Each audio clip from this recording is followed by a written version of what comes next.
መልካም ለውይይት የቀረበው ገለጻ በርዕስነት የያዘው ግጭትን ማስቀረት ብልጽግናን ማጽናት ነው።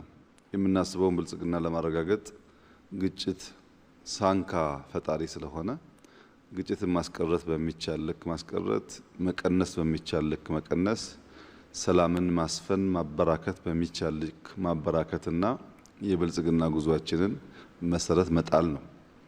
በዚህ ምክንያት ግጭትን ማስቀረት ብልጽግናን ማጽናት ይላል ርዕሱ።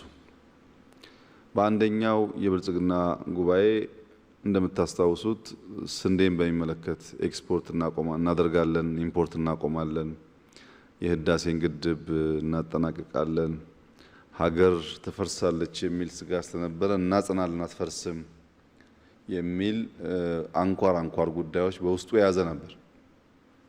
ሀሳብ አለው፣ የአመራር ሽግሽግ አለው፣ የሂደትና ለውጥ አለው።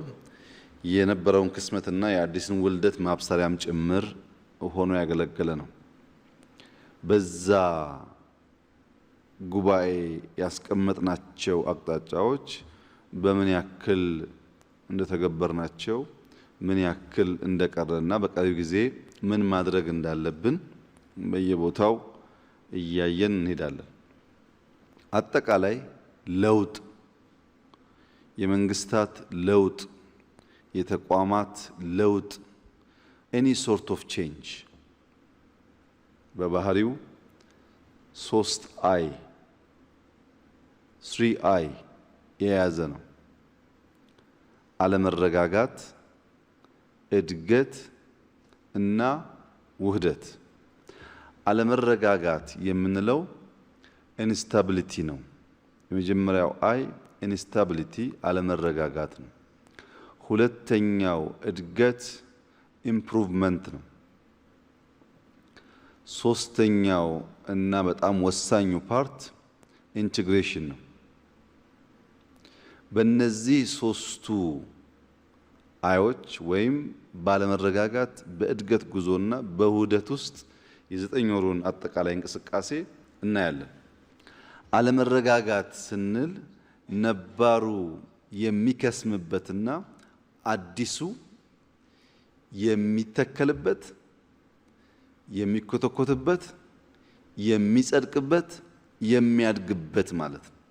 ሂደቱ የነባር ክስመት ወደ ታች፣ የአዲስ እድገት ወደ ላይ የሚታይበት ነው።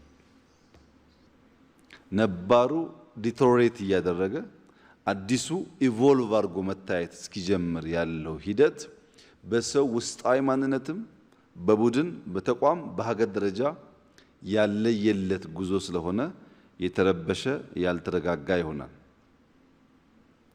በዚህ ጊዜ ግራ የሚጋቡ ሀሳብ የሚደበላለቅባቸው የትግል አቅጣጫና መስመር የሚጠፋባቸው ግራም ባይገባቸው ከአዲሱ ሁኔታ ጋር ተስማምቶ አቅም ፈጥሮ መጓዝ የሚቸገሩ በጣም በርካታ አይነት ውዥንብሮች ይፈጠራሉ። የኢንስታቢሊቲ ጋፕ የሚባሉ አሉ። የኢንስታቢሊቲ ጋፕ የሚባሉት አንደኛው ኤክስፔክቴሽን እና ኤክስኪዩት የማድረግ አቅም ነው። እዚህ ጋር ከፍተኛ ፍላጎት አለ። ያንን ፍላጎት ለመመለስ የሚያስችል ተቋማዊ አቅም ደግሞ የለም። ይሄ ኢንስታቢሊቲ ውስጥ የሚታይ ትልቁ ጋፕ ነው። ኤክስፔክቴሽንን ሚት ማድረግ አለመቻል። ሁለተኛው የሚደረጉ የሴትልመንት ትግሎች፣ ሴትል ለማድረግ የሚደረጉ ትግሎች እና የሴኩሪቲው አቅም ያለውን ውዥንብር አረጋግቶ አስክኖ መያዝ አለመቻል። በአንድ በኩል የመረጋጋት ሴትል ለማድረግ ፍላጎት አለ፣ እዛ ውስጥ ነውጥ አለ። ያንን ጉዳይ አስክኖ ይዞ ማቆየት መቸገር ነው። ሶስተኛው በሐሳብና በኢምፕሊሜንቴሽን መካከል፣ በሐሳብና በተቋም ብቃት መካከል ያለ ልዩነት ነው። በነባር ኢንስቲትዩሽን፣ በነባር እሳቤ፣ በነባር ተቋም ክስመትና በአዲሱ ጽድቀትና እድገት መካከል ያለ ጉዞ ማለት ነው። አለየለትም። ያኛውም ፍርስርስ አላለም፣ አዲሱም ጎልቶ አልወጣም። በዚህ መሃል ከፍተኛ የሆነ አለመረጋጋት ይፈጠራል። ይህ አለመረጋጋት ወዴት ይወስደናል? በለውጥ አለመረጋጋት ተፈጥሯዊ ነው ካልን በኋላ ወዴት ይወስደናል ካል አንደኛው ወደ ውድቀት፣ ሁለተኛው ወደ እድገት በተቃራኒ መንገድ ነው የሚጓዙት። ለውጥ በጥሩ ሐሳብ በተቋማዊ ብቃት ከተመራ ወደ እድገት ይወስደናል። ያንን ነገር ካላገኘ ግን ወደ ውድቀት ይወስደናል። በምን ይገለጻል? በኢኮኖሚ፣ በፖለቲካ፣ በማህበራዊ፣ በዲፕሎማሲያዊ አጠቃላይ በፖለቲካል ኢኮኖሚክ ላንድስኬፕ ውስጥ በሚታይ ውህድ ውጤት ውድቀት ወይም እድገት ሊያመጣ ይችላል። አለመረጋጋቱን ለመቋቋም የሚያስችል እድገት መፍጠር ከቻል እንጸናለን። አለመረጋጋቱ ግን ከኛ ከፍላጎቶቻችን በላይ ከሆነ እንወድቃለን። ለውጥ ሁሉ ጊዜ መሻሻልን ብቻ የሚያመጣ ሳይሆን ጥፋትን ሊያመጣ ይችላል። ከኛ አንጻር በኋላ በኢኮኖሚ በደንብ እንደምናየው በእድገት ውስጥ ፖለቲካሊ ምን አመጣን፣ ኢኮኖሚካሊ ምን አመጣን፣ በዲፕሎማሲ ምን አመጣን፣ በተቋማት ግንባታ በሎ ኢንፎርስመንት ኤጀንሲስ ምን አመጣን የሚለውን ስናይ ሐሳቦቻችን ወደ ተቋም ተቀይረው የእድገት ጉዞን እንዴት እንዳስጀመሩንና ውድቀት መበተን የሚል አደጋ ከስጋት ያኔ ከነበረን ስጋት እንዴት እየወጣ እንደሄደ በግልጽ ማየት ይቻላል። ለምሳሌ ፖለቲካውን ብቻ ብንመለከት ኢትዮጵያ ውስጥ የብሔር ጥያቄ የሚባለው ጉዳይ ላለፉት 50-60 ዓመታት ዋነኛ መነጋገሪያ አጀንዳ የፖለቲካ ሐሳቤ ነው። የራስን ብሔር፣ የራስን ቋንቋ፣ የራስን ባህል መሰረት ያደረጉ ንግግሮች፣ ክርክሮች ሰፊ ናቸው። እኛ እንደ ብልጽግና የምንለው ምንድነው? የትኛውም ብሔር የዲሞክራሲያዊ የሰብአዊ መብት ጥያቄዎች ተገቢ ናቸው፣ መጠየቅም አለባቸው፣ በተገቢው ምላሽ ማግኘትም አለባቸው። ነገር ግን እንደ ፓርቲ መታገያ መሆን የለባቸው። ቤዚክ የብሔሮች መብት ምላሽ አግኝቶ የብሔሮች መብት እና ጥያቄ ምላሽ አግኝቶ በሀገር ጥላ ስር ካልተሰባሰቡ በስተቀር ለዚህ ብሔር ብቻ ነው የምታገለው ብለህ ለሌላ ብሔር ከሚታገለው ሰው ጋር በሚመሳሰል እሳቤና ቪዥን ሀገር ልትገነባ አትችልም። ብልጽግና ዝም ብሎ አይነት ቼንጅ አይደለም፣ እነዚህን እሳቤዎች ያፈረሰ ነው። ማንኛውም ዜጋ የብልጽግና አባል መሆን ይችላል። ማንኛውም ዜጋ እስከቻለና ሕግ እስከተከተለ ድረስ መምራት ይችላል። ማንኛውም ዜጋ በከባቢው ወይም በብሔሩ ሁለተኛ ተደርጎ አይቆጠርም፣ ሁሉም እኩል ነው የሚል እሳቤ ያለው። ለምን ታዲያ ይሄ እሳቤ በጣም ቆንጆ እሳቤ ነው፣ ሁላችን ውስጥ አልገባም፣ ቶሎ ስራ ላይ አልዋለም ካላችሁ መጀመሪያ ያነሳውላችሁ በቼንጅ ጊዜ ውስጥ ሐሳብ ተሽጦ ተቋማዊ ሆኖ እኩል እይታ መያዝ በተፈጥሮ ጊዜ ይፈልጋል። ምክንያቱም የእያንዳንዱ ቅድም ያልኩት እሳቤ ፓርቲ አባል የነበረን ሰው ኦቨርናይት ቦታውን በመቀየር ብቻ ጭንቅላት ውስጥ ያለውን ነገር በሙሉ መቀየር አይቻልም። ጊዜ ይፈልጋል።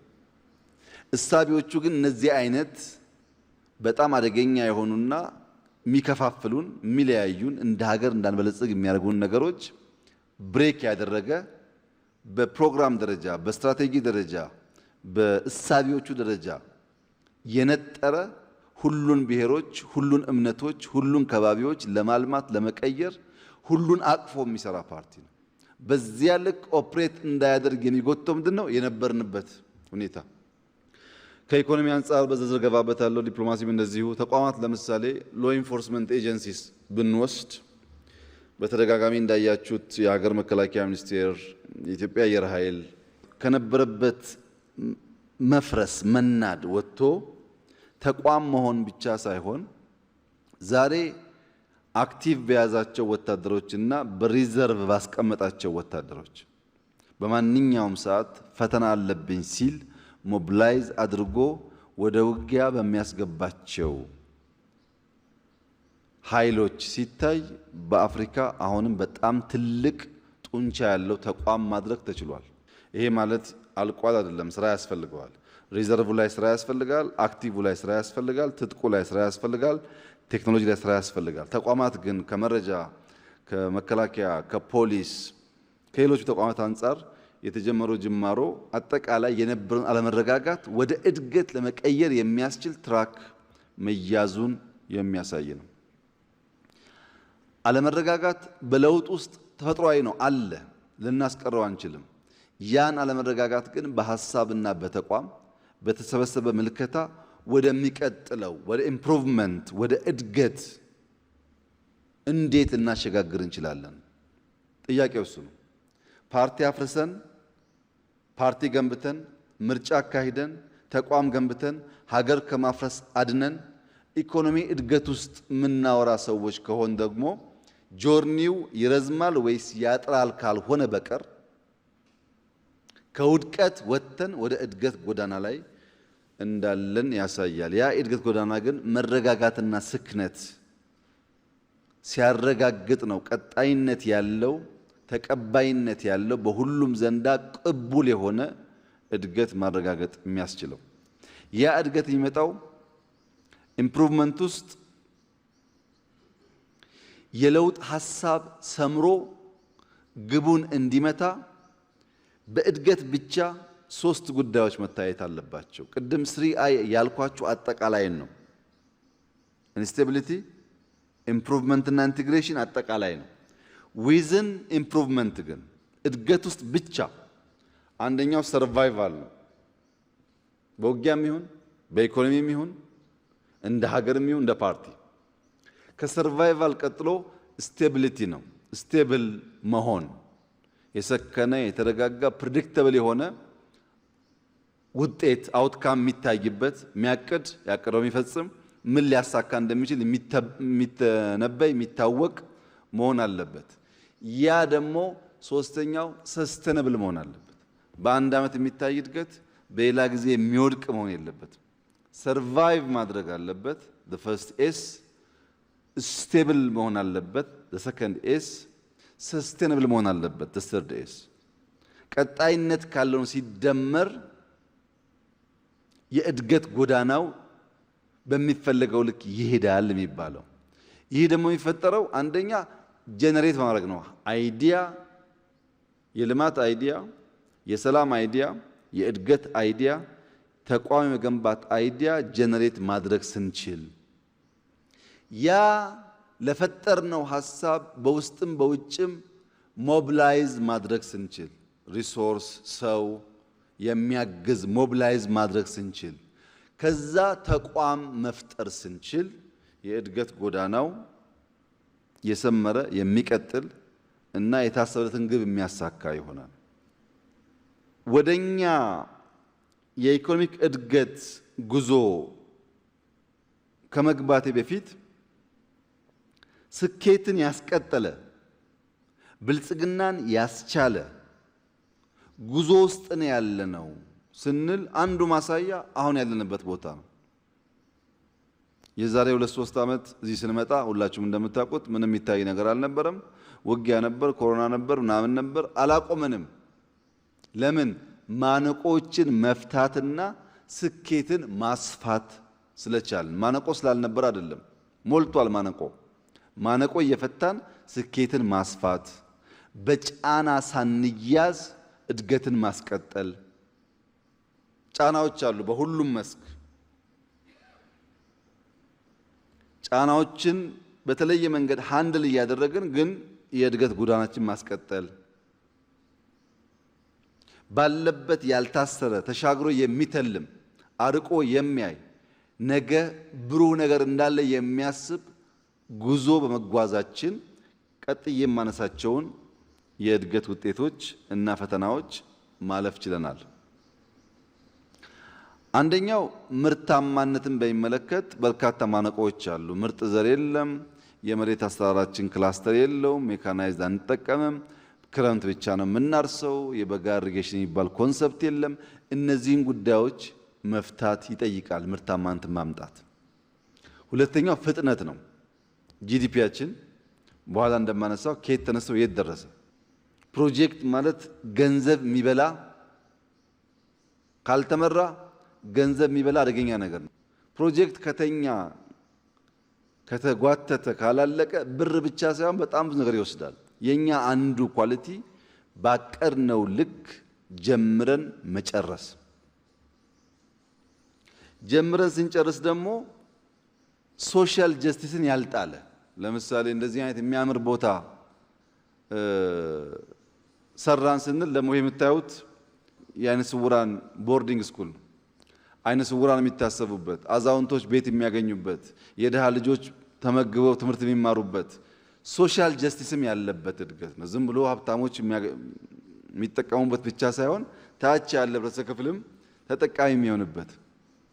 ሰስቴነብል ይሆናል ወይ ያላችሁ እንደሆነ አዎ፣ ምክንያቱም ግሪን ዴቨሎፕመንት ነው የያዝነው።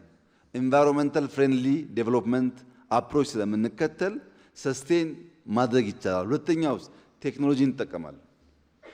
ቴክኖሎጂ በጣም የሚጠቀም አፕሮች ስለምንከተል እድገቱን ልናረጋግጥ እንችላለን። አጠቃላይ ካለመረጋጋት ወጥተን ወደ ስክነት በምናደርገው ጉዞ የእድገት ሂደታችን ሳይቋረጥ ሁሉንም ማህበረሰብ እየነካ የብዙ ሰው ህይወት እያሻሻለ ወደፊት የሚጓዝበትን መንገድ ያመላክታል። ይህን በዳታ እንመልከት። በ2011 ከሞላ ጎደል የዓለም እድገት በአማካይ ሲወሰድ 2.8 ነበር። ከሰሃራ በታች 3.2 ነበር። የኛ 9 ነበር። ይሄ ከኮቪድ በፊት ኢትዮጵያ ውስጥ ውጊያ ከመጀመሩ በፊት ማለት ነው። በአመቱ ኮቪድ መጣ። ኮቪድ ሲመጣ ኦልሞስት አብዛኛው ሀገር ወደ ኔጌቲቭ ነው እድገቱ የገባው። እኛ ያንን አመት 6.1 እድገት አመተናል። እንዴት? ጥቂት ኤግዛምፕል ለማንሳት ልክ ኮቪድ ሲመጣ መሬት ጦም ማደር የለበትም። እኛ እያረስን ነው የምንሞተው እንጂ ቤት ተቀምጠን አንሞትም አልን። ኢኖቬቲቭ አፕሮች ነው። ማንም ሀገር አላለም እንደዛ። ቀጠልንና አየር መንገድ ሁሉ ይቆማል፣ ሰው አይንቀሳቀስም ሲባል ሎጂስቲክስ ወደ ካርጎን ቀይረዋለን። ወንበር ፈተን የእቃ መጫኛ እናደርጋለን ብለን በዓለም ላይ 1 ብር ኢንጀክት ሳይደረግለት በዚያ በኮቪድ ዘመንም ቢሆን እድገት ያረጋገጠ አየር መንገድ የኢትዮጵያ አየር መንገድ ነው። አብዛኛዎቹ አየር መንገዶች ከመንግስታት ከሀገራት መንግስታት ተጨማሪ ሀብት ኢንጀክት ተደርጎባቸዋል ስራ ስላልነበረባቸው። ሶስተኛ ታስታውሱ ከሆነ ሎክዳውን የሚባል ነገር ነበር። ዝጉ የሚባል ነገር ብዙ አፍሪካ ሀገራትም ሞክረዋል። እኛ ሎክዳውን እናደርግም እንጠነቀቃለን፣ ማስክ እናደርጋለን ብለን ሚኒስትሮቻችን በየከተማው እየዞሩ እያስተማሩ ማስክ ዲስታንስ እንጠብቃለን እያልን ስራ አላቋረጥ ነው። ያ ባይሆን ኖሮ ኮቪድን ተከትሎ የመጣው ውጊያ፣ ዓለም አቀፍ ጫና በከፍተኛ ደረጃ ይሰብረን ነበር። በሚቀጥለው ዓመት ውጊያ ነበረብን፣ ጫና ነበረብን። በውጊያም እንደምታስታውሱት ስራ አስፈጻሚ ስንወያይ ሁሉም ሰው ስራውን ይስራ፣ የሚያርስ ይረስ፣ የሚዋጋ በቂ ኃይል አለ በሚል የስራ ክፍፍል አድርገን ስለተጓዝን አንደኛውን እየሞላ በድምሩ ሲታይ በአቨሬጅ ሻል ያለ እድገት በ2011 እስከ ዘንድሮ ባለው እድገት ድረስ ሳይቋረጥ እድገት ማምጣት ብቻ ሳይሆን ከፍተኛ እድገት ከሚያስመዘግቡ ጥቂት ሀገራት ውስጥ ልንመደብ ችለናል። የሀገር ውስጥ ምርትን በሚመለከት ጂዲፒ በ2011 ኢትዮጵያ 96 ነበረች።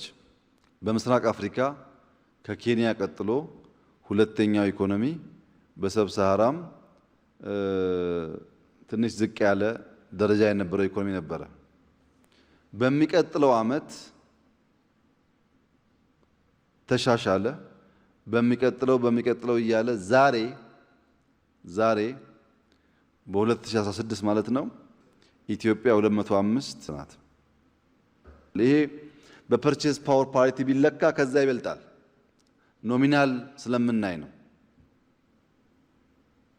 ኖሚናሉን ነው እያስቀመጥኩ ያለሁት በማይግባባ ቋንቋ እንዲሆን። ነፍስ ወከፍ ገቢም ቢወሰድ 1822 ገብቷል ከ983 እሱም ደብል እድገት አሳይቷል። የውጭ ቀጥተኛ ኢንቨስትመንትን ስንመለከት በኢስት አፍሪካ በፎሬን ዳይሬክት ኢንቨስትመንትም ሲታይ ዊዝ ኦል ቻሌንጅስ ቅድም ካነሳናቸው አሁንም ቢሆን በቂ ባይሆንም የኢንቨስትመንት ኢንፍሎ ሲታይ በከባቢ ካሉ ሀገራት ሻል ያለ ነው። የዋጋ ንረት እና ስራ አጥነት ዋነኛ ስብራቶቻችን ስለሆኑ እነሱም በሚመለከት ደግሞ ዳታውን ስናይ ታስታውሱ ከሆነ አምና መቀነስ አለብን ብለን ገምግመን ነበር። አምና በዚህ ጊዜና ዛሬ ያለውን ለውጥ ብቻ ብንመለከት አምና በዚህ ጊዜ ኦቨርኦል ኢንፍሌሽን የሚባለው 33.5% ነበር። አሁን 23.3% ሲገባ በ10.2% ቀንሰናል። የኛ ታርጌት እስከ ሰኔ መጨረሻ 20 እናስገባለን ነው። ግን እድገቱ ቀላል አይደለም። ከ33 23 ነው ያስገባ ነው። ምግብ ነክ ኢንፍሌሽን ከ31.8 ወደ 27 ዝቅ ብሏል። ይቀረዋል። አሁን ከፍተኛው ችግር ያለው እሱ ጋር ነው። ነን ፉድ ግን ከ36 18 አስገብተናል። ሲደመር 23 ነው ኢንፍሌሽን አሁን ያለው።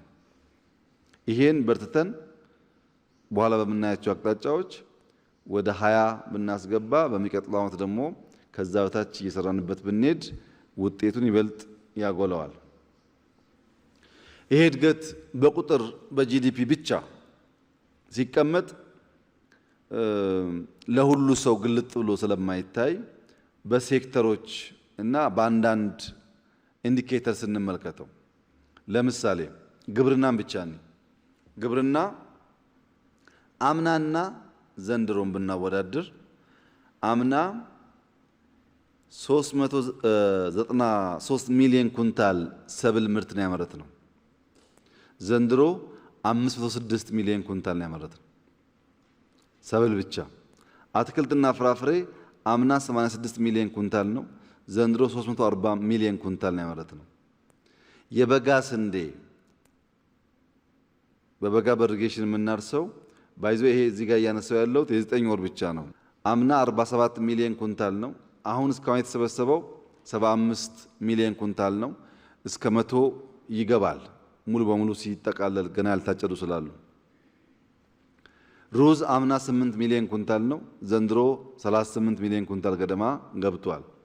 ቡና አምና 7.6 ሚሊዮን ኩንታል ነበር። ዘንድሮ 8.3 ሚሊዮን ኩንታል ደርሷል። ወደ 1 ሚሊዮን ገደማ ፕሮዳክቲቪቲ ጨምሯል በአምናና ዘንድሮ ብቻ። ለምን በግሪን ሌጋሲ የተከልናቸው አቻምና እንደ የተከልናቸው አሁን ነው እየሰጡ ያሉት ፍሬ። አሳ እንስሳት ሀብትን ደግሞ ስንመለከት ወተት አምና 5.4 ቢሊዮን ሊትር ነው ያገኘነው። ዘንድሮ 7.3 ቢሊዮን ሊትር አግኝተናል። እንቁላል አምና 3.2 ቢሊዮን ያገኘነው። ዘንድሮ 4.7 ቢሊዮን አግኝተናል።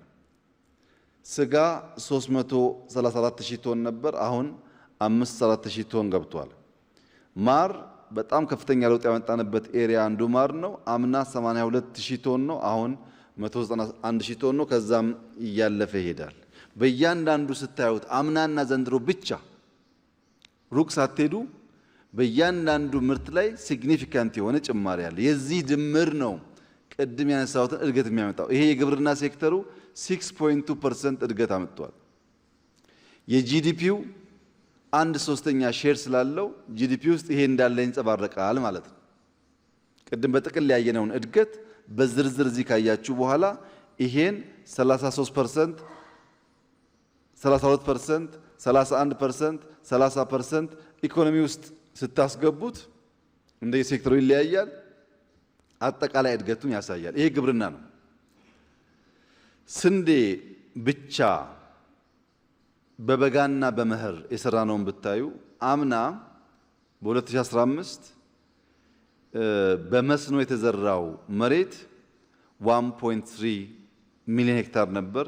ዘንድሮ 2.97 ሚሊዮን ሄክታር ነው። ኦልሞስት 3 ሚሊዮን ሄክታር ነው። በመኸር የነበረው አምና 2.8 ነው። ዘንድሮ 3.61 ነው። ደምሩት። ያረስነው መሬት ስፋት በዛው ልክ የምናገኘውን ምርት አሳድጎታል። የሌማት ትሩፋትም ቅድም እንዳነሳሁት በከፍተኛ ደረጃ በእያንዳንዱ ሴክተር አምናን ዘንድሮ ከፍተኛ ቼንጅ አለው። የነዚህ ድምር ውጤት ነው ቅድም ያመጣሁትን ጂዲፒ የሚያሳየው። አረንጓዴ አሻራ ባለፉት ዓመታት 32.5 ቢሊዮን ችግኝ ተክለናል። ዘንድሮ ግን ቢያንስ አምና ከተከልነው ያላነሰ እንተክላለን። እስካሁን 130 ሺህ ችግኝ ጣቢያ አክቲቭሊ እየሰሩ ነው። ከ6.4 አካባቢ ቢሊዮን ሲድሊንግስ ተዘጋጅተዋል። ይሄን በሚቀጥሉት አንድ ወር አስፍተን በዚህ ክረምት በምንሰራው ስራ ውስጥ ከዚህ ቀደም የሰራናቸውን አመርቂ ውጤቶች የምንደግምበት ይሆናል። ግሪን ሌጋሲን በምን እናያለን? ከኢኮኖሚ አንጻር በጣም ክሪቲካል ጥያቄ እዚህ ጋር ይመጣል። ግሪን ሌጋሲን ከቡና አንጻር 1 ሚሊዮን ኩንታል ጨመርን። ግሪን ሌጋሲን ከፍሩት አንጻር ቅድም ባስቀመጥኩ መንገድ በጣም ሰፊ ፍሩት እና አትክልት አድጓል። የከተማ አትክልት የከተማ እርሻ ያልነው በሙሉ ምርታችን ከፍ አድርጎታል። የግሪን ሌጋሲ ውጤት ነው ይሄ። በሻይ ላይ የሰራናቸው ስራዎች እነዚህ ሁሉ በግሪን ሌጋሲ በዝናብ በአፈር እቀባ ብቻ ሳይሆን በቀጥታ በካሽ ክሮፕ ውስጥም ትርጉም ያለው ጠቀሜታ እያገኘንበት እንደሆነ ያመላክታል። ይሄ በግብርና ሴክተር የነበረው ነው። ኢንዱስትሪ ደግሞ እንመልከት። ኢንዱስትሪ የኤሌክትሪክ ፍጆታ አምናና ዘንድሮ ብቻ ብታወዳድሩ አምና በኪሎዋት አወር ሲታይ ወደ 2.6 ቢሊዮን ነበረ። ዘንድሮ 3 ቢሊዮን ገደማ ገብቷል። አጠቃላይ የተሸጠ ኤሌክትሪክ ሽያጭ ላይ የዋለ አምና 10.9 ቢሊዮን ነው። ዘንድሮ 13.1 ገደማ ገብቷል። ያመረትነው ኢነርጂ አምና 12.9 ቢሊዮን ገደማ ነው። ዘንድሮ 14.7 ቢሊዮን ገደማ ነው። ኢነርጂ ማምረት ላይ ብቻ በአምናና ዘንድሮ በኪሎዋት አወር ሲለካ በጣም ከፍተኛ እድገት ይታያል። ኮንስትራክሽን ግብአትም ሲታይ እንዲሁ ከዓመት ዓመት ቼንጅ ይታያል። ተኪ ምርቶችን ብንወስድ ከዚህ ቀደም ኢነርጂ እናመርታለን በበቂ ግን ዋይር አናመርትም። አሁን የኤሌክትሪክ ኬብሎች፣ ፋይበር ኦፕቲክስ፣ የቴሌኮሙኒኬሽን፣ የመብራት ሙሉ በሙሉ ኢትዮጵያ ውስጥ ይመረታል። ስንዴን ተክተናል።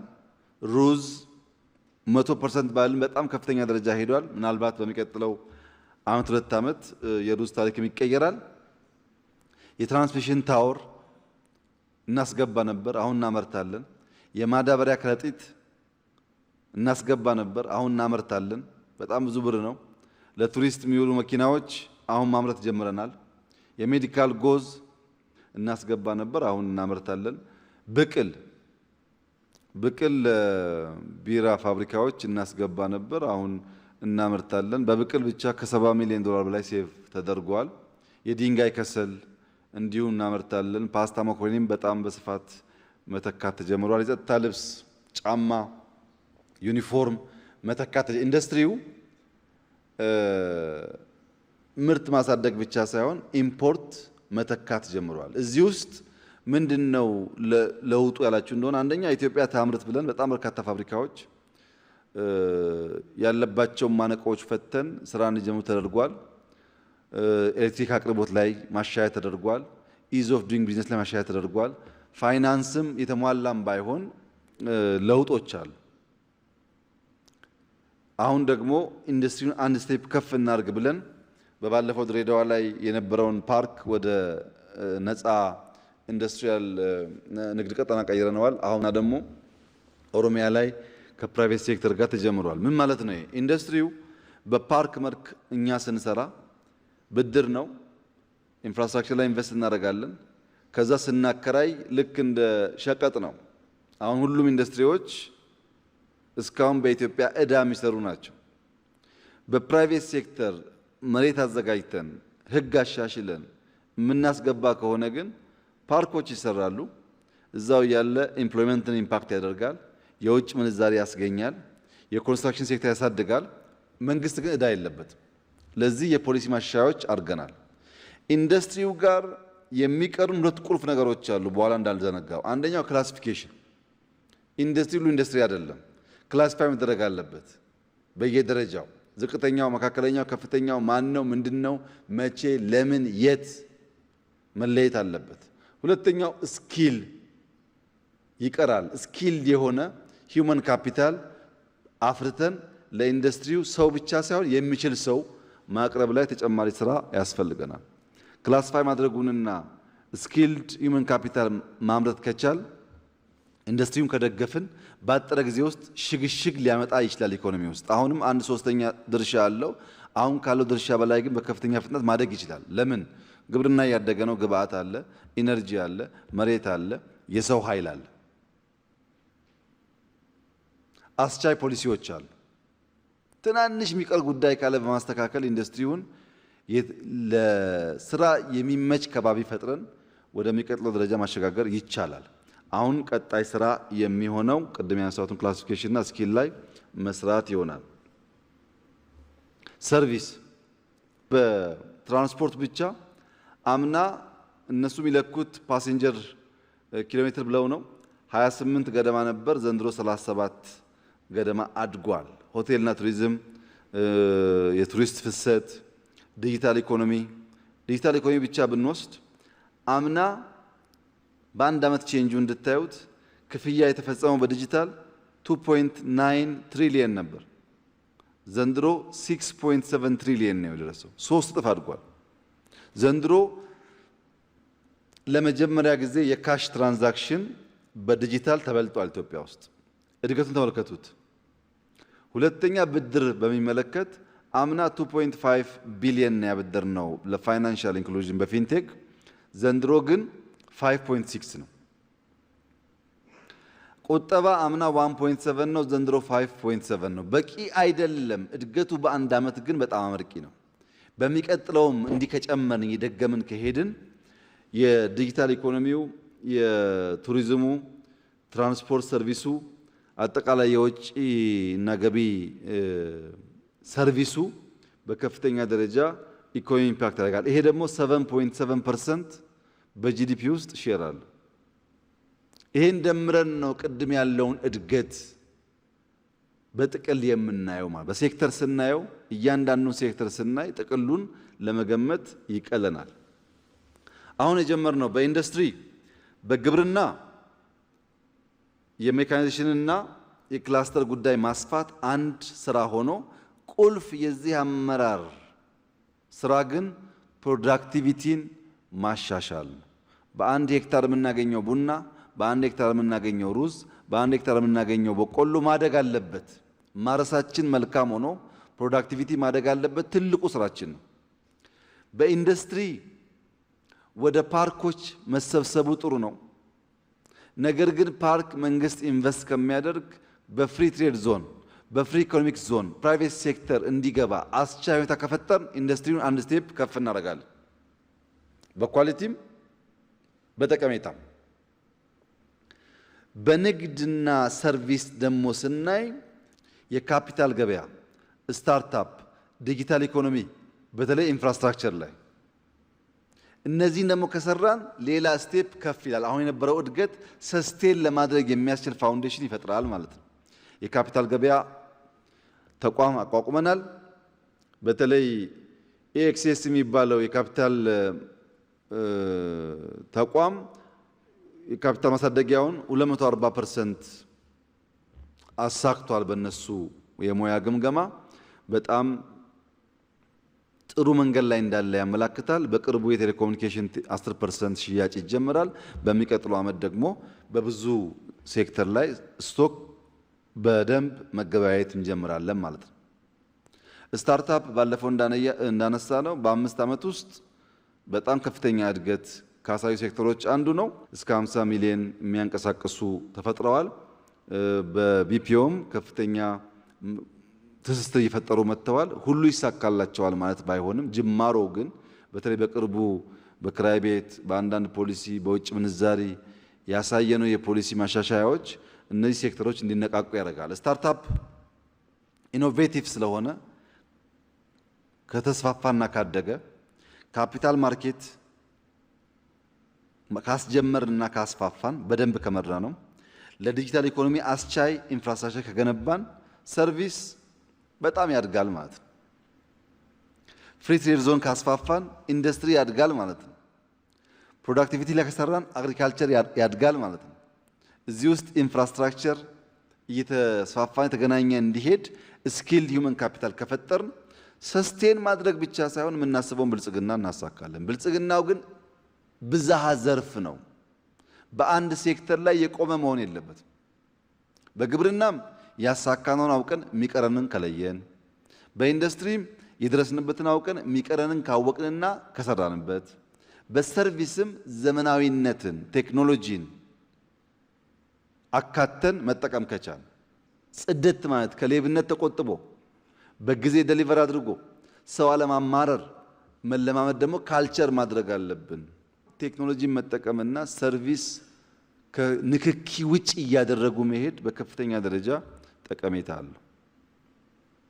ዲጂታል ኢኮኖሚ ግንባታ ላይ በጣም ብዙ እመርታዎች አሉ። ዋናው ግን ዲጂታል ክፍያ 6.7 ትሪሊየን መድረሱ፣ 90 ሚሊየን የሞባይል ገንዘብ የሚያንቀሳቅስ ተጠቃሚ መድረሱ፣ 32 ሚሊዮን ሞባይል ባንክ መፈጠሩ፣ ሞባይል መኒ ሲባል ቴሌ ብቻ አይደለም ሁሉ ይጨምራል። 42 ሚሊዮን የክፍያ ካርድ የያዙ መሆኑ ይህንን በደንብ እያስፋፋና እያሳደግን ከሄድን ዲጂታል ኢኮኖሚው በከፍተኛ ደረጃ እመርታ ሊያመጣ ይችላል። በሶስቱ ሴክተር ያሉትን ዝርዝር እድገት እና ለውጥ ከነፈተናዎቻቸው ካየን በኋላ ከፍ ደግሞ ሲል የመንግስት ገቢና ወጪ ይታያል። ፊስካል ኢምፖርታንት ስለሆነ ቅድም ያልናቸው መርታዎች በገቢና ወጪ መታየት አለባቸው። አጠር ባለው ለማሳየት አገር ውስጥ ገቢ ባለፈው ዓመት 9 ወርና የዘንድሮ 9 ወር ስንመለከት አምና አገር ውስጥ 192 ቢሊዮን ነበር 9 ወር፣ ዘንድሮ 235 ቢሊዮን ደርሷል።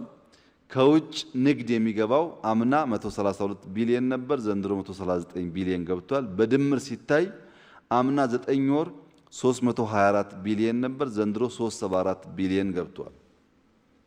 ይሄ ጥቅል ነው። ወደ እናንተ የመጣው የጋራ ገቢ ብንመለከት አምና በዚህ ጊዜ 42 ቢሊዮን ብር ፈሶላችኋል፣ ዘንድሮ ግን 54 ቢሊዮን ፈሶላችኋል። በነገራችን ላይ የጋራ ገቢ እድገት ያው ታውቁታላችሁ። የዛሬ 3 ዓመት 4 ዓመት 5 ቢሊዮን ገደማ የነበረው ከዛ ያነሰ የነበረው ነው ዛሬ 54 ቢሊዮን ገባምላችሁ በነበረው ማሻሻያ ማለት ነው። እዚህ ጋር የስራ አስፈጻሚ ዋና ትኩረት እንዲሆን የሚፈለገው ምንድነው? ገቢ በቁጥር ደረጃ እድገት ብናሳይም ከጂዲፒ ያለው ሬሾ በጣም ዝቅተኛ ነው። 6.8% ነው ከጂዲፒ የምናስገባው። እንደምንም 10 መድረስ አለበት። 10 በአፍሪካ ዝቅተኛው ማለት ነው። ይሄ መሻሻል ካልቻለ የምናስበውን ልማት ማምጣት አንችልም። በየከተማው፣ በየክልሉ፣ በየወረዳው፣ በየዞኑ በተቻለ መጠን ሰው ነፃ ከሌብነት ነፃ የሆነ የፈጠነ ሰርቪስ አግኝቶ በዚያው ልክ ደግሞ ለወል እድገት ግብር መክፈል የሚችልበትን መንገድ ሲሪየስሊ ካልሰራን በቀር በጣም ሩቅ ነው ያለነው። አስቡት፣ አሁን የምናገኘውን ዳብል ብናደርግ ስንት ልማት ልናለማ እንደምንችል፣ ስንት መንገድ፣ ስንት ግድብ እንደምንሰራ እና ገቢ ላይ ከፍተኛ ስራ ያስፈልጋል የሚለውን በደንብ ይዘን ብንሰራበት መልካም ይሆናል። ገቢና ወጪን በሚመለከት ጠቅላላ ወጪያችን የአምና 458 ቢሊዮን ነበር፣ ዘንድሮ 495 ቢሊዮን ነው። መጠነኛ የወጪ እድገት አለ። በመደበኛና ካፒታል ሲከፈል መደበኛ አምና 197 ነው፣ ዘንድሮ 206 ነው። ካፒታል አምና 110 ነው፣ ዘንድሮ 127 ነው። የክልሎች ድጋፍ አምና 152 ነው፣ ዘንድሮ 162 ነው። የበጀት ጉድለትን በሚመለከት ቁልፍ ጉዳይ ዜጋ ነው። አምና 165 ቢሊዮን ነበር፣ ዘንድሮ ዝቅ ብሎ 157 ቢሊዮን ገብቷል። አሁንም ልክ ስራ አጥነት ላይ ኢንፍሌሽን ላይ ቅድም በሴክተር እንስራ እንዳልነው አሁን ደግሞ እዚህ የሚያስፈልገው ምንድነው? የበጀት ጉድለት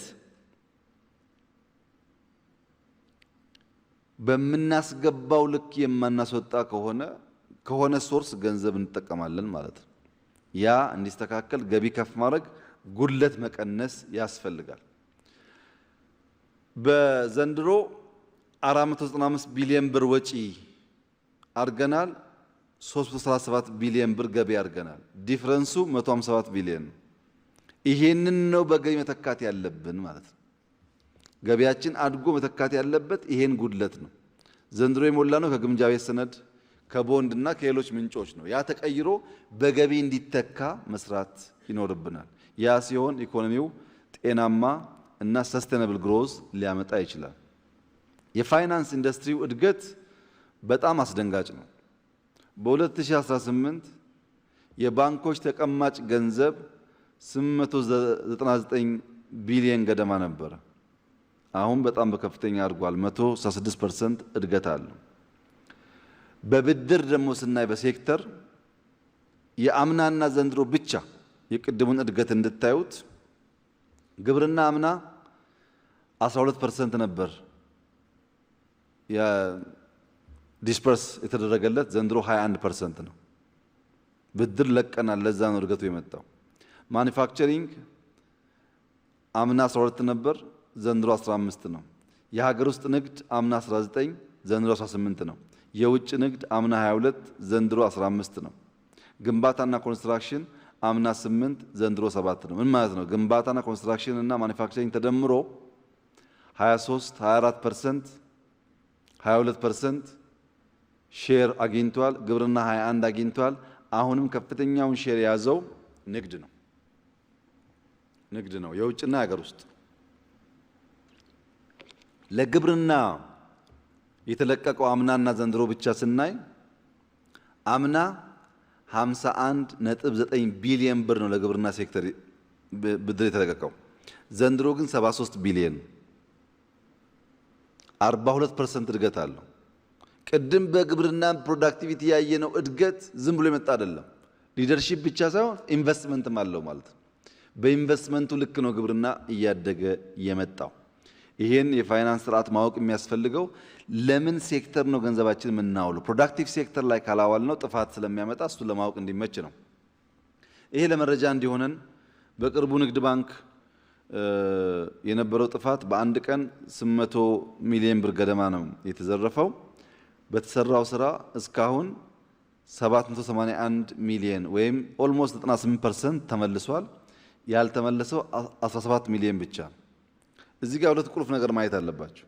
አንደኛ ምን ያክል ጨዋ ህዝብ እንዳለን፣ አገኘው ብሎ ከወሰደ በኋላ መልስ ሲባል 98%ቱ የኔ ሀቅ አይደለም ብሎ መመለስ የሚችል ህዝብ አለን። ይሄ በጣም ትልቅ ድል ነው። ይሄ በእርግጠኝነት በብዙ ሀገራት ላይ ሊሳካ አይችልም። ሰው አንዴ ከወሰደ በኋላ ይሽለኮለካል እንጂ መልስ ተብሎ የኔ አይደለም ብሎ በታማኝነት ሰልፍ ይዞ መመለስ የኢትዮጵያውያን ልዩ ጸጋ ነው። ግን ትንሽም ቢሆን አሁንም ሌቦች አሉ ማለት ነው። 2%ም ቢሆን አሁንም ሌቦች አሉ። እንደ 100% ደግሞ ጨዋናን ብለን እንዳናስብ ብዬ ነው። በሌላ መንገድ ተቋም የማስፈጸም አቅማችን እንደ ተቋም ቅድም ያነሳሁት እድገት ተመልከቱ። ከባንክ ቨርቹዋሊ የተወሰደን ገንዘብ 98% ማስመለስ የሚያስችል ብቃት ካለ ቀላል ተቋማዊ አቅም ተደርጎ አይወሰድም። የህዝቡ ጨዋነትና የተቋም ብቃት ይታይበታል። የቀረው ላይም ሰፊ ስራ የተሰራ ነው። አብዛኛው ይመለሳል የሚል ተስፋ አለ። ይህ በጣም ተስፋ ሰጪ ነገር ነው። ልክ ይሄ እንዳደረግነው ግብር ላይም እንደዚሁ ቢሳካልን 98% ግብር ታማኝ ቢሆን። አሁን አንድ ኤግዛምፕል ላንሳላችሁ። የእንትኖች ገቢዎች ብዙ ጊዜ ፊዚካሊ እያየ ስለሆነ እቃ እያየ ነው ግብር የሚያደርገውና ሞባይል ቤቶች አዲስ አበባ ውስጥ የሚይዙት የሞባይል ከቨር ነው። ከቨር፣ ባትሪ፣ ላስቲክ ምናምን ብቻ ነው የምታዩት። አንድ ሞባይል አያስቀምጡም። ሄደህ ሞባይል ስትጠይቅ አፕል ስትል ዋጋውን ትናገራለህ፣ ቨርቹዋሊ ትከፍላለህ፣ ቤት ያመጡልሃል። ገቢዎች ግን ሄዱ ላስቲክ ይቆጥርና ከቨር ይቆጥርና ገቢ አይሰበስብም ማለት ነው። አሁን የተጀመረው ፋሽን ብዙ ምርቶች በስቶር ይቀመጣሉ፣ ቤት ይቀመጣሉ፣ በዴሊቨሪ ነው የሚሄዱት፣ አናያቸውም። በጣም ከፍተኛ የሆነ ማጭበርበሮች አሉ። ይሄን አብሮ መሰልጠን ያስፈልጋል ማለት ነው። ሄደን ላስቲክ ቆጥረን አንገብር። ላስቲክ ትራንዛክሽናቸውን ማየት አለብን። በወርቅ ለምሳሌ ናሽናል ባንክ ኦቶሜሽን እየጀመረ ስለሆነ ከፍተኛ የወርቅ ኮንትሮባንድ ኢትዮጵያ ውስጥ ያለው ሽሬና አሶሳ ነው። ሽሬና አሶሳ ላይ ያለው የወርቅ ኮንትሮባንድ ፒክቸር በሲስተም ስታዩ ትደነግጣላችሁ። አብዛኛው ነገር ጥቂት ግለሰቦች ሽሬ ላይ ሆነው አሶሳ ላይ ሆነው በኮንትሮባንድ ይዘርፋሉ። እየለየናቸው ነው። እንደ አስፈላጊነቱ ስራ ይሰራበታል። ግን ሲስተሞች ሌቦችን የሚለዩ ሰርቪስ የሚያሳልጡ ለህዝብ እርካታ የሚያረጋግጡ መሆን እንዳለባቸው ሁሉ ታማኝ የሆኑ ድርሻቸውን ወስዶ ድርሻቸውን የማይሆኑ ለመንግስት የሚያስገቡ ዜጎች ደግሞ መስፋት አለባቸው። ይሄ ሁለቱ ሲሰናሰል የምናስበውን እድገት ያመጣል። ሬሚታንስ አሁን በየሀገሩ ያለ ኢትዮጵያዊ በዶላር በራሱ አካውንት ኢትዮጵያ ውስጥ የተወሰነ አማውንት እያስቀመጠ ቢሄድ ወይም በስቶክ ማርኬት ኢንቨስት ቢያደርግ ባለበት ሀገር ጎርፍ ቢመታ ውጊያ ቢቀሰቀስ ምናምን ቢሆን መሸሻ ያለው ማለት ነው። ሬሚታንስ ላይም በፖሊሲም በሰዎች አቲቲዩድም ስራ ያስፈልጋል ማለት ነው። ኤክስፖርትና ኢምፖርት ስንመለከት የአገልግሎት ወጪ ንግድ 7.3% ቅድም ያነሳሁት፣ የውጭ ቀጥተኛ ኢንቨስትመንት 4%፣ አምና 2.6 ዘንድሮ 2.8 ነው። የውጭ ሀገር ሐዋላ ፍሰት አምና 3.4 ዘንድሮ 3.65 ነው። የ7% እድገት አለው። የ9 ወሩ ብቻ ማለት ነው። የስራ ዕድል ፈጠራ የውጭ አምና 78 ሺህ ላክን ዘንድሮ 278 ሺህ ላክን የ255% እድገት አለው። ይታወቃል። ከበደ ጫልቱ ተብሎ የሚሄደው ሰው በስም ተለይቶ ፕሮጀክቶች በሚመለከት የገበታ ፕሮጀክት የጎርጎራን ጨምሮ ኦልሞስት የጀመርናቸው ስራዎች በጣም በጥሩ መንገድ እየሄዱ ናቸው። ፌዴራል መንገዶች ላይም በጣም ሰፊ ለውጥ አለ። የአዲስ አበባ ኮሪደር የኮሪደር ልማት ለብዙ ከተሞቻችን ልምድ የሚወሰድበት ለብዙ አፍሪካ ሀገራት ልምድ የሚወሰድበት ስራ እየተሰራ ነው ያለው። ልማት ላይ ያለ የፖዚቲቭ ኢነርጂ ራዲዬሽን፣ ልማት ላይ ያለ ዲቮሽን፣ ጥረትና ትጋት፣ ልፋት ሁላችን ጋር እኩል የሚቀጥል ከሆነ በጣም ተስፋ ሰጪ ስራ ሊሰራ ይችላል። እዚህ ውስጥ ትልቁ ልምድ የሚወሰድበት ስራ አስፈጻሚው እንደ አዲስ ኢኖቬቲቭ አይዲያ ማየት ያለበት ባለፉት 30 ዓመታት ከፍተኛ ኪሳራ የደረሰብን ሉዝ ያደረግነው ነገር ምንድነው? የማህበረሰብ ተሳትፎ ነው። ማህበረሰብ በሚገባ ደረጃ ማሳተፍ አልቻልንም ከዚህ ቀደም። አሁን ትምህርት ቤት 15,000 ምናምን ኬጂ 10,000 መምህራን ቤት 3,000 እንደዚያ አንደኛ ደረጃ ትምህርት ቤቶች 120 160 170,000 የአቅመ ደካማ ቤቶች እድሳት፣ አሁን ሽንት ቤቶች የጀመርናቸው ይሄ ሁሉ ስራ በተሳትፎ ነው። ግሪን ሌጋሲ፣ የትምህርት ቤት ምገባ፣ ምግብ ማጋራት፣ ያ ስራ ባይሰራ ኖሮ በገቢ ብቻ ብንሰራ አስቡት። ምንድነው የኢትዮጵያ ኢኮኖሚ ቁልፍ ችግሮች ምንድናቸው ያላችሁ እንደሆነ አንደኛ አነስተኛ የሀገር ውስጥ ቁጠባና የፋይናንስ ተደራሽነት። ቁጠባ ብቻ ሳይሆን ፋይናንሱ የሚሄዱት ጥቂቶች ጋር መሆኑ፣ በስፋት ወጣቶች ጋር አርሶ አደሮች ጋር ፋይናንስ ማድረስ አልቻልንም። ዝቅተኛ ገቢ ነው ያለው። የብድር ተጋላጭነት እንደ ሀገር አለ፣ እዳ አለብን። የዋጋ ንረት ቅድም ቀነሰ ያልኳችሁ ዝም ብሎ አይደለም እኮ ሰንደይ ማርኬት ብለን ፕሮዳክቲቪቲ ብለን አሁን ፋሲካ አብዛኛው ነገር አዲስ አበባ ተረጋግቶ የምታዩት በከፍተኛ ስራ ነው። ምርት ካለበት ወደ ከተሞች እንዲገባ በመደረጉ ነው። ምርቱ አለ፣ ማን ያገናኘው? የውጭ ምንዛሪ እጥረት እና የተመን መዛባት፣ ያልዘመነ የገበያ ስርዓት። ቅድም እንዳልኳችሁ ቴክኖሎጂ የሚጠቀም ከሆነ ለግብር ስወራ ይጠቀምበታል ወይም ቴክኖሎጂ አይጠቀምም። ስራ አጥነት፣ ያልዳበረ ኢንፍራስትራክቸር፣ ዝቅተኛ ፕሮዳክቲቪቲ፣ ዓለም አቀፍ ኢኮኖሚው መዋዠቅ፣ እርዳታ መቀነስ፣ ይሄ ሁሉ የኢትዮጵያ ኢኮኖሚ ቻሌንጅ ነው፣ ፈተና ነው። ይሄን ከዚህ የሚያስወጣን ስራ ነው ከኛ የሚጠበቀው። ሬሚታንስ ዝቅተኛ መሆን፣ በወጪና ንግድ ምርቶች ልንወዳደር የሚያስችል ጥራት፣ ፍጥነት ማረጋገጥ አለመቻል፣ ጥቁር ገበያ መስፋፋት፣ ኮንትሮባንድና ህገወጥነት መንሰራፋት። ወርቅ ይወጣል፣ ስንዴ ይወጣል፣ ታንታለም ይወጣል፣ ነዳጅ ገዝተን በኮንትሮባንድ ይወጣል። ኮንትሮባንዱ በጣም ከፍተኛ ችግር አለው። በአምራች ዘርፍ ላይ የሚደረግ ኢንቨስትመንትና መዋቅራዊ ሽግግርም እንዲዘገይ ያደረገው አንዱ ሴክተሮች ኮንሽስሊ ፕሮዳክቲቭ በሆኑ ሴክተሮች ላይ ኢንቨስት ማድረግ አለመቻላችን ነው። ከዚህ አንጻር አሁን ሪፎርሙን ካሳካም ቀጥተኛ ኢንቨስትመንት ያድጋል፣ የስራ ዕድል ይጨምራል፣ የመንግስት ገቢ ያድጋል፣ ቱሪዝም ኮምፒት እናደርጋለን። በዚህ ምክንያት ይፍታታል ኢኮኖሚው። ቻሌንጆች አሉት፣ ግን በጣም ከፍተኛ ጠቀሜታዎች በውስጡ አለ። ሁለተኛው ሀገር በቀል ኢኮኖሚ ማሻሻያ ውስጥ ያልነው ማክሮ ኢኮኖሚክ ስብራት መጠገን፣ የኢንቨስትመንትን ፍሰት ማሳደግ፣ ፕሮዳክቲቪቲ ማሳደግ፣ የመንግስትን ተቋማዊ አቅም መገንባት ያልነው የምናሳካው ቅድም ባልነው በሪፎርም ውስጥ በጣም ብዙ ጉዳዮች ስላሉ በሁሉም መስክ ብናይ ፕሮግረስ አለ። በሁሉም መስክ ቻሌንጅ አለ። ቻሌንጁን እየቀነስን ሪስኩን እየቀነስን ከሄድን ግን ሰስቴናብል ኢኮኖሚ እንገነባለን ማለት ነው። አብሮነትን ማቅናት፣ ይህ እድገት አብሮነትን የሚያመጣ ከሆነ የብልጽግና ቫሊዩስ ነፃነት፣ እኩልነትና ወንድማማችነት ናቸው።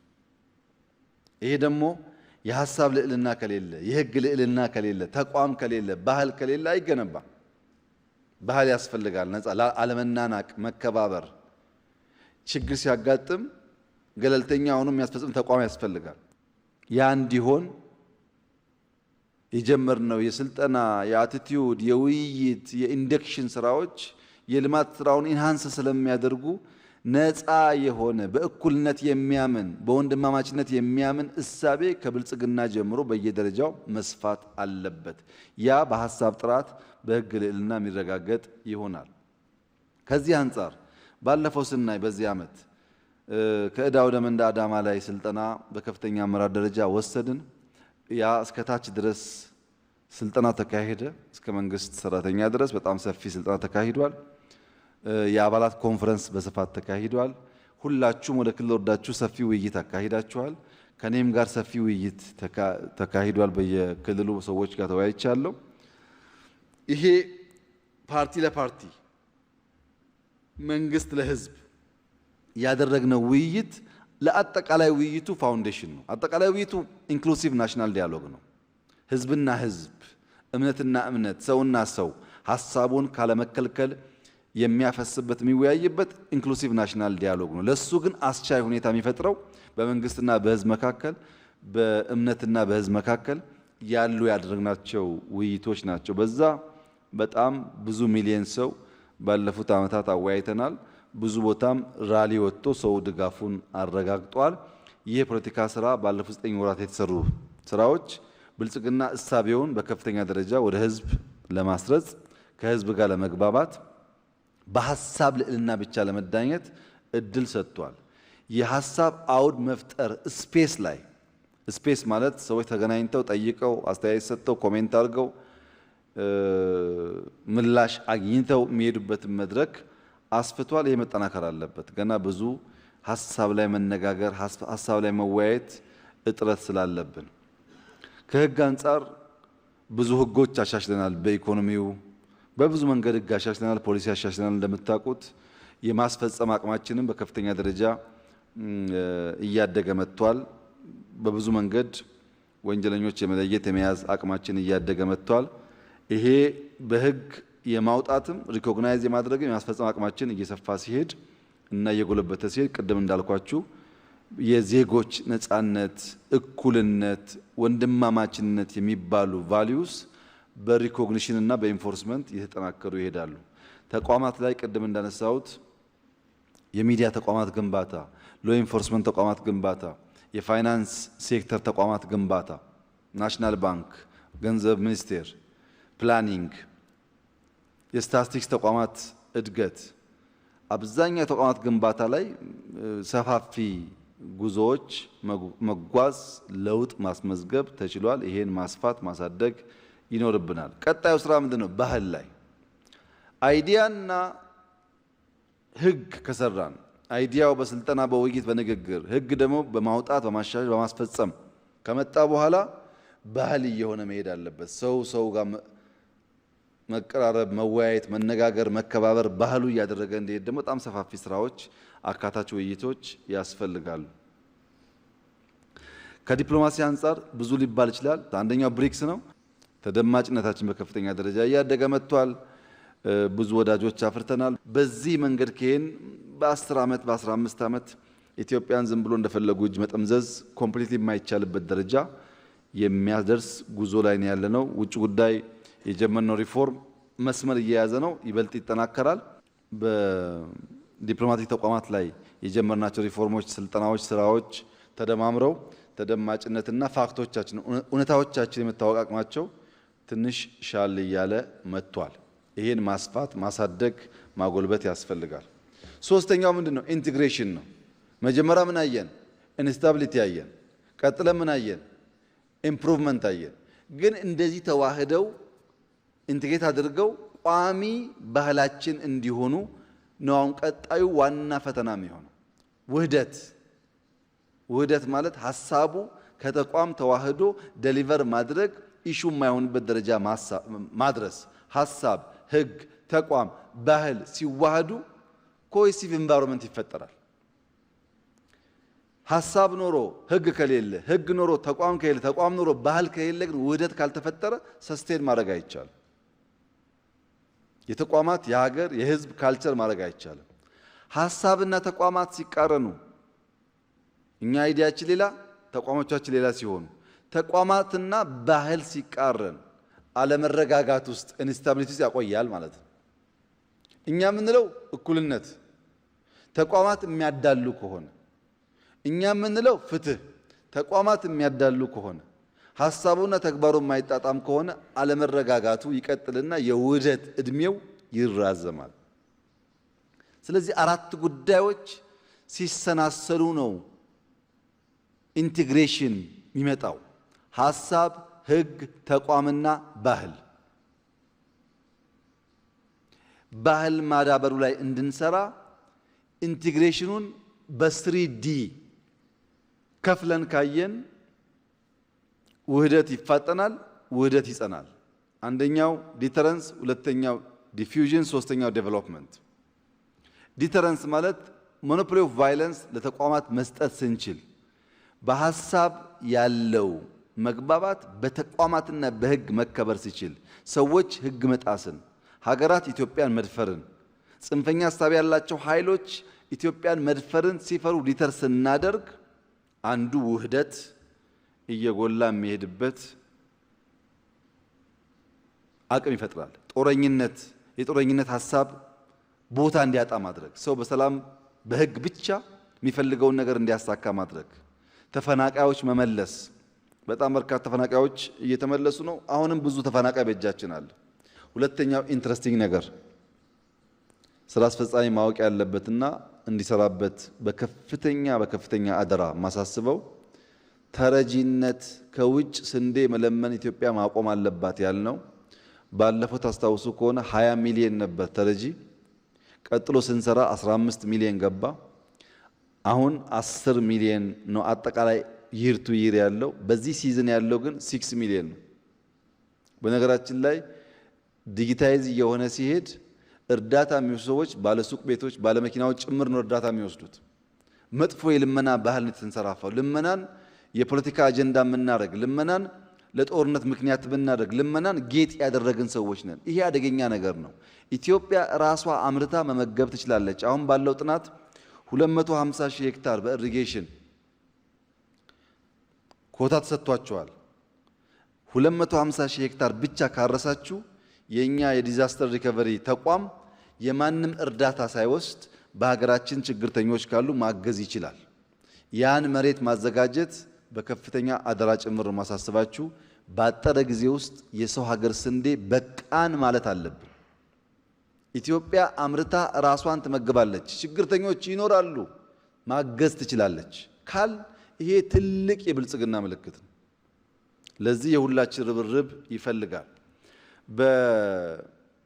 በሸፈቱ ኃይሎች በተለይ አማራና ኦሮሚያ በሺ የሚቆጠር ሰው እጁን ሰጥቶ ሰልጥኖ ከማህበረሰብ ጋር የተቀላቀለ ነው ያለው። እሱ በጣም በጥሩ መንገድ እየሄደ ነው።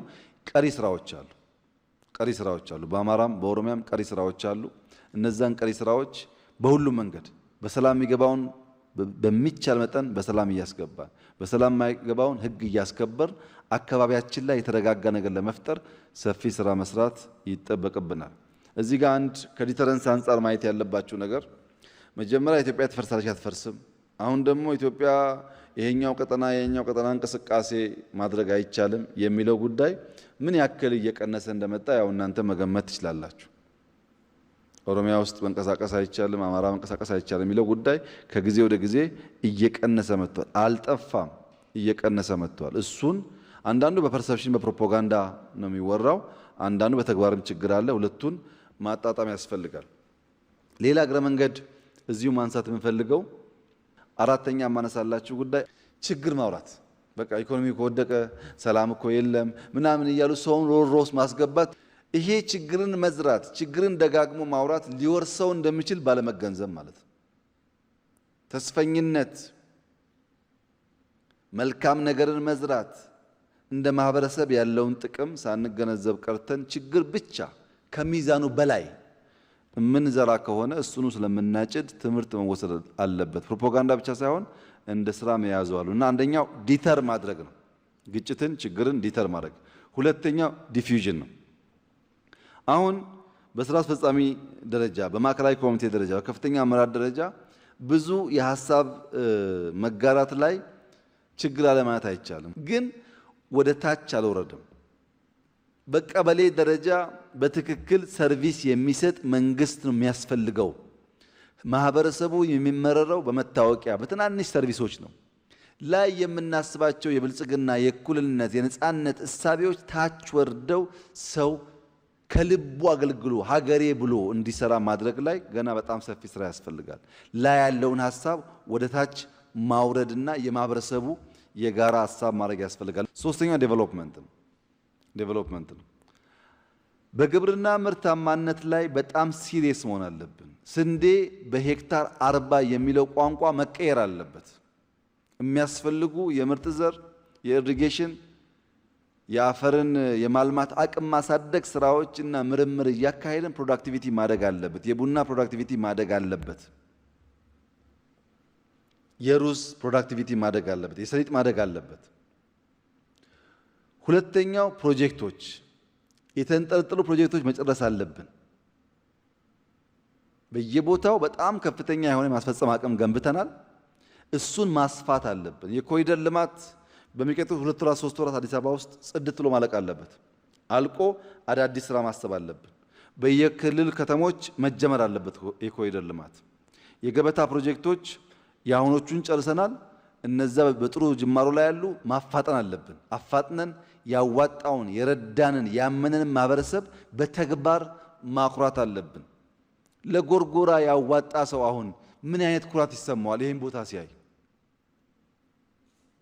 ያዋጣው ገንዘብ በዚህ ልክ ተአምር ሊሰራበት እንደሚችል ሰው ካመነ አይሰስትም።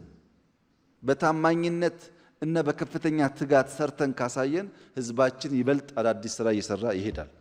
አሁን ሰሞኑን የጽዳት ዘመቻ ጀምረናል። በሽንት ቤት አዲስ አበባ የጀመርነውን በየክልሉ እናስፋፋለን። አሁን እየሰራን ነው። ቀጥለንስ ሆቴል ቤቶች አትቆልፉ፣ ቁልፍ የሚባል ነገር መጥፋት አለበት። ለሽንት ቤት ሱቅ ቤት ቆልፎ፣ ሆቴል ቤት ቆልፎ፣ ቢሮ ቆልፎ የት ይሄድ ሰው? ምግብ ቤት ምግብ ሽጦልህ ሽንት ቤት ስለው ቁልፍ ይልሃል። ይሄንን ለማምጣት ኢንፎርስ ለማድረግ መጀመሪያ መገንባት ያስፈልጋልና በርብርብ እሱን መስራት። ኢንፍራስትራክቸር ላይ መንገዶች አንዳንድ ቦታ በጣም ፈጣን ናቸው፣ አንዳንድ ቦታ ችግር አላቸው። አሁን የባህር ዳር ድልድይ በኢትዮጵያ ደረጃ በዚህ ጥራት፣ በዚህ ሳይዝ፣ በዚህ ፍጥነት፣ በዚህ ጊዜ ውስጥ መጨረስ ይሄን ከቻልን ለምን ሁሉም ጋር ደግሞም ነው? ሁሉም ስራዎቻችን ለምን እንደዛ አይሆኑም? ጎርጎራን ከጨረስን፣ ድልድይ ከጨረስን፣ ወንጪ ከጨረስን ሁሉም ጋር ያሉ ስራዎቻችን ለምን እንደዛ አይሆኑም የሚለው ጉዳይ የስራ አስፈጻሚው ክሪቲካል አጀንዳ መሆን አለበት። የአረንጓዴ አሻራ 50 ቢሊዮን ለመድረስ የቀረን ዘንድሮን ክረምት ጨምሮ 3 ክረምት ነው። 18 ሚሊዮን ገደማ ይጠበቅብናል። ዘንድሮ 8 ከተከልን 10 ይቀርብናል። ይሄም ማሳካት አለብን። ቃል ገብተናል፣ ማሳካት አለብን። ስንዴ እንዳሳካ ነው፣ ግሪን ሌጋሲ እንዳሳካ ነው፣ ኢንዱስትሪ እናሳካለን፣ ሰርቪስ እናሳካለን፣ የኢትዮጵያን አጠቃላይ ብልጽግና እናሳካለን። በርካታ ድሃዎች ከድህነት ወለል ህይወታቸውን ከፍ እናደርጋለን። ለዚህ ምን ይፈልጋል? ከልብ መሰጠት፣ ማመን፣ መስራት፣ መትጋት ይፈልጋል። ያን ማድረግ ከቻል በከፍተኛ ደረጃ ለውጥ እናመጣለን። የኢትዮጵያ ዕዳ እንዲቀንስ አሁን የተጀመረው ስራ ከተሰራ እንግዲህ የኢትዮጵያን ዕዳ ለምሳሌ በሚቀጥለው ተርም የኢትዮጵያ ዕዳ እኛ ስንመጣ 58-59% ጂዲፒ ዕዳ ነበር። የውጭ ዕዳ 20% ነበር። የውጭ ዕዳ ከ10% በታች ካደረስን ጂዲፒያችን እንዳልነው ደብል ካደረግን በእርሻ በስንዴ የምናደርገውን ልማት ትንሽ ከፍ አድርገን እርዳታ ካቆምን ከውጭ ምግብ ኢምፖርት ማድረግን ተክተን ወደፊት ደግሞ በአሁን በምንሰራው ልብስም ኢምፖርት ተክተን ይሄ ትልቅ የብልጽግና ፋውንዴሽን ትልቅ እድገት ነው። ይሄንን ግን ባህል ማድረግ ይሄንን ግን ኢንቲግሬት ማድረግ ከተቋም ከእሳቤ ከህግ ጋር ማያያዝ ገና ሰፊ ስራ ይጠበቅብናል። በማጠቃለያነት የማስቀምጠው አጭር ሐሳብ አንደኛ ውጤት ውጤት ውጤት ውጤት ውጤት በምን በዴሊቨሪ what type of delivery ትልቅ ንጹህ ፈጣን የሆነ ዴሊቨሪ ጎርጎራ በጣም ትልቅ ግን ሃይ ኳሊቲ ጽድት ያለ ስራ የማያሳፍር ስራ ትልቅም ነው ጽድት ያለ ነው። ሶስተኛ ፈጣን ነው በገባነው ቃል መሰረት የጨረስነው ሁሉ ፈተና እያለ ውጤት ያስፈልጋል። ሐሳብ ዲፊውዝ ማድረግ ሐሳብ በከፍተኛ ደረጃ ማሰራጨት ያስፈልጋል። ውይይት፣ ንግግር፣ ምክክር ያስፈልጋል። አሁን ማጠናከር አለብን በሚቀጥለው የክረምት ስራዎቻችን። ዋናው ሐሳብ ባለፈው ጉባኤ ቃል የገባነውን እንደ ፓርቲ ቃል የገባነውን በሚቀጥለው ጉባኤ አሳክተን በድል ላይ ማከናወን አለብን። ጥቂት ጊዜ የቀረን የዚህ ክረምት ስራ ቀሪ ስራዎቻችን አሟጦ ማሳካት ይሆናል። ባለፈው ምርጫ ለህዝባችን ቃል የገባነው 2 ዓመት ነው የቀረን። በ2 ዓመት ውስጥ ምርጫ የሚባል ወሬ ሳይጀመር ቃል የገባነውን ነገር ቁጥር አድርገን ዴሊቨር ማድረግ አለብን። ቃል የገባውን የሚሰራ መንግስት ከሆን እምነት ይወለዳል። እምነት ከተወለደ ሰው አይሰስትም፣ ገንዘቡን ጊዜውን ይሰጣል። ገንዘቡን ጊዜውን ከሰጠና የትብብር መንፈስ ካለ ኢትዮጵያን ማስዋብ ማሳደግ ይቻላል።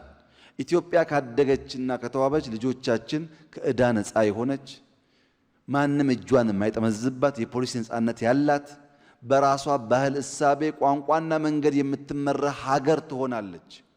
እስካሁን ካለው አካሄድ ይቀየራል። ያን የማድረግ ደግሞ ሪስፖንሲቢሊቲ የኔና የናንተ ስራ ነው።